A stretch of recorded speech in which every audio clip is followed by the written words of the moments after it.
भगवान श्री राम की जन्म कथा। त्रेता युग का समय था।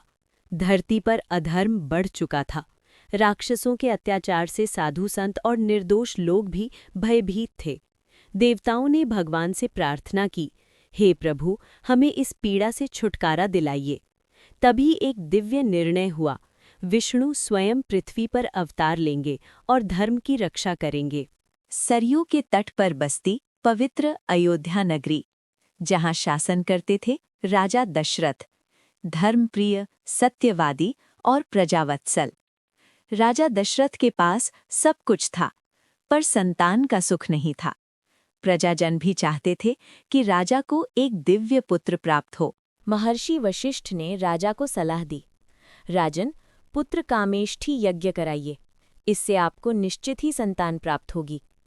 राजा दशरथ ने महर्षि ऋष्यशृंग को आमंत्रित किया और पूरे अयोध्या में भव्य यज्ञ का आयोजन हुआ।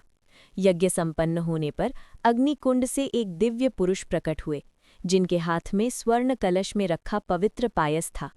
उन्होंने कहा, राजन, ये प्रसाद अपनी रानियों को दीजिए, आपको दिव्य पुत्रों की प्राप्ति होगी। राजा प्रसन्न होकर ये प्रसाद कौशल्या, कैकेयी और सुमित्रा को दे आए। समय बीतता गया और चैत्र मास की शुक्ल पक्ष की नवमी तिथि को दोपहर के शुभ मुहूर्त में अयोध्या में एक दिव्य प्रकाश फैल गया।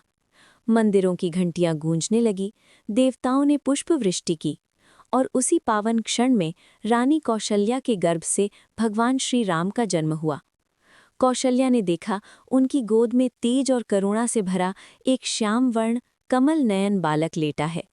क्षण भर के लिए कौशल्या जी को विष्णु के 4 भुजाओं वाले दिव्य स्वरूप का दर्शन हुआ और फिर वो बालक साधारण शिशु की तरह मुस्कुरा उठा।